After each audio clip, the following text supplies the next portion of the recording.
ഓം നമോ ഭഗവതേ വാസുദേവായ. ഓം ശ്രീകൃഷ്ണ പരമാത്മനേ നമഃ. എല്ലാവർക്കും നമസ്കാരം. ശ്രീമദ് നാരായണീയം ദശകം 2 ശ്ലോകം 5. എല്ലാവർക്കും സമ്പത്തിൻ്റെ പിറകെ പായാനാണ് ആഗ്രഹം. പക്ഷെ അവിടെ സമ്പത്തിൻ്റെ ദേവതയായ ഭഗവതി, അതായത് മഹാലക്ഷ്മി എന്താ ചെയ്യണത്?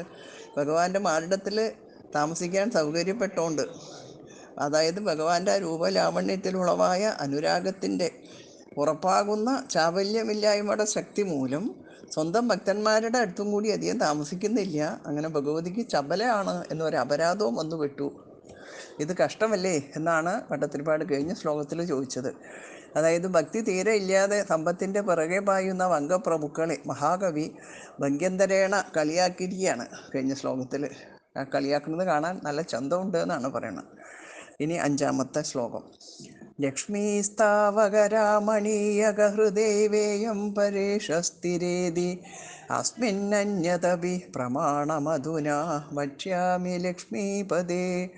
യേ ത്വദ്ധ്യാനഗുണാനുകീർത്തനരസാസക്താ ഹി ഭക്താ ജനാ തേഷേഷാ വസതി സ്ഥിരൈവ ദയിതഃ പ്രസ്താവദത്താദരാ.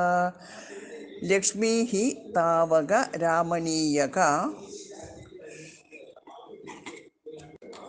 ഹൃദാ യേവ ഇയം പരേഷു അസ്ഥിരേതി അസ്മിൻ അന്യത് അപി പ്രമാണം അധുനാ വക്ഷ്യാമി ലക്ഷ്മീപദേ.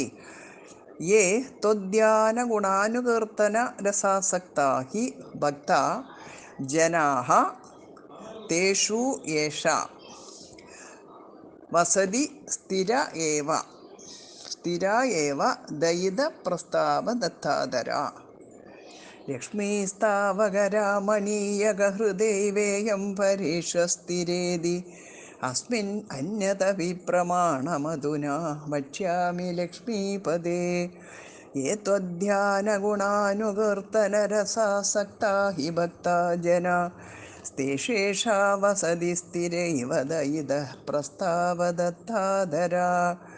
ഹേ ലക്ഷ്മീപദേ, അലയോ ശ്രീവല്ലഭ, ഇയം ലക്ഷ്മി, ഈ ലക്ഷ്മി താവകരാമണീയക ഹൃദായേവ, അങ്ങയുടെ സൗന്ദര്യം കണ്ടു ഭ്രമിച്ചിട്ട് തന്നെയാണ് പരേഷു അസ്ഥിര, മറ്റുള്ളവരിൽ ഉറച്ചു നിൽക്കാത്തത്. ഇതി അസ്മിൻ, എന്നതിന് അന്യത് പ്രമാണം അഭി, ഇനി ഒരു പ്രമാണം കൂടി, അധുന അഹം വക്ഷ്യാമി, ഞാനിപ്പോൾ പറയാം. യേ ജനാഹ, ഏതാളുകൾ ത്വദ്ധ്യാനഗുണാനുകീർത്തന രസാസക്താ ഹി ഭക്താഹ, നിന്ദ്രോടിയുടെ ധ്യാനത്തിലും അവിടുത്തെ ഗുണങ്ങളെ പാടി പുകത്തുന്നതിലുമുള്ള രസം കൊണ്ട് അവിടുത്തെ ഭക്തന്മാരായിരിക്കുന്നുവോ, തേഷു യേഷ, അവരിൽ ഇവൾ ദയിത പ്രസ്താവദത്താദര, അങ്ങയുടെ വാർത്തയുണ്ടാകുമ്പോഴെല്ലാം, പ്രിയതമനായ അങ്ങയുടെ വാർത്തയുണ്ടാകുമ്പോഴെല്ലാം സ്ഥിരായേവ വസതി, ശ്രദ്ധിക്കുന്നവളായിട്ട് വിട്ടുപിരിയാതെ പറ്റിക്കൂടുന്നു. ലക്ഷ്മീപതി എന്ന സംബുദ്ധി കൊണ്ട് ഊഹിച്ചു പറയുന്ന പ്രമാണം ഭഗവാൻ അനുഭവസിദ്ധമാണ് എന്നിവിടെ ദൃഢീകരിച്ചിരിക്കുകയാണ്. ഭാഗവതം 5-ാം സ്കന്ധത്തിൽ ലക്ഷ്മി തന്നെ ഭഗവാനോട് പറയുന്നതായി ഇങ്ങനെ നിബന്ധിച്ചിട്ടുണ്ട്. മൽപ്രാപ്തയേ അജേശ സുരാസുരാദയസ്തപ്യന്ത ഉഗ്രം തപ ഐന്ദ്രിയേദിയ ഹൃദേ ഭവൽപാദപരായണാന്നമാം വിന്ദന്ത്യഹം ത്വദ്ഹൃദയായതോജിത. അതായത് പറയണത്, ഇന്ദ്രിയഗ്രാഹ്യങ്ങളായ വിഷയസുഖങ്ങളെ ആഗ്രഹിച്ചുകൊണ്ട് ബ്രഹ്മാവ്, പരമശിവൻ, ദേവന്മാർ, അസുരന്മാർ മുതലായവർ എന്നെ ലഭിപ്പാനായിക്കൊണ്ട്, അല്ലെങ്കിൽ എൻ്റെ കടാക്ഷത്താൽ സിദ്ധിക്കുന്ന സമ്പത്തുകളെ ആഗ്രഹിച്ചും കൊണ്ട് കഠിന തപസ് ചെയ്യുന്നുണ്ട്. എന്നാൽ സർവാത്മന അങ്ങയെ ആശ്രയിക്കുന്നവർക്ക് മാത്രമേ എന്നെ ലഭിക്കുന്നുള്ളൂ. ഞാൻ അവരെ മാത്രമേ കടാക്ഷിക്കുകയുള്ളൂ. എന്തുകൊണ്ടെന്നാൽ കാലാദികളാൽ ജയിക്കപ്പെടാത്ത ഹേ ഭഗവൻ, എൻ്റെ ഹൃദയം അങ്ങയിലിരിക്കുന്നു. അതുകൊണ്ട് അങ്ങയെ ഭജിക്കുന്നവരെ മാത്രം ഞാൻ കടാക്ഷിക്കും. ഇതെൻ്റെ സ്വഭാവമാകുന്നു എന്നാണ് ഈ ശ്ലോകത്തിൻ്റെ സാരം. അല്ലയോ ശ്രീവല്ലഭ, ഈ ലക്ഷ്മി അങ്ങയുടെ സൗന്ദര്യം കണ്ടു ഭ്രമിച്ചിട്ട് തന്നെയാണ് മറ്റുള്ളവരിൽ ഉറച്ചു നിൽക്കാത്തത് എന്നതിന് ഇനി ഒരു പ്രമാണം കൂടി ഞാനിപ്പോൾ പറയാം.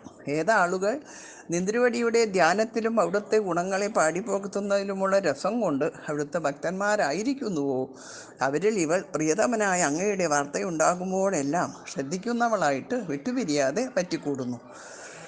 ലക്ഷ്മീസ്താവകരാമണീയകഹൃദേവേയം പരേഷസ്ഥിരേതി अस्मिन्नन्यदपि प्रमाणमधुना वक्ष्यामि लक्ष्मीपदे ये त्वद्ध्यानगुणानुवर्तनरसासक्ता हि भक्ता जना तेषेषा वसति स्थिरे वदयितः प्रस्तावदत्तादरा लक्ष्मीस्तावकरामणीयकहृदैवेयं परेशस्थिरेदि अस्मिन्नन्यदपि प्रमाणमधुना वक्ष्यामि लक्ष्मीपदे ये त्वद्ध्यानगुणानुवर्तनरसासक्ता हि भक्ता जना तेषेषा वसति स्थिरे वदयितः प्रस्तावदत्तादरा लक्ष्मीस्तावक रामणीयकहृदैवेयं परेशस्थिरेदि अस्मिन्नन्यदपि प्रमाणमधुना वक्ष्यामि लक्ष्मीपदे ये त्वद्ध्यानगुणानुवर्तनरसासक्ता हि भक्ता जना तेषेषा वसति स्थिरे वदयितः प्रस्तावदत्तादरा सर्वत्र गोविन्दनामसङ्कीर्तनं गोविन्द गोविन्द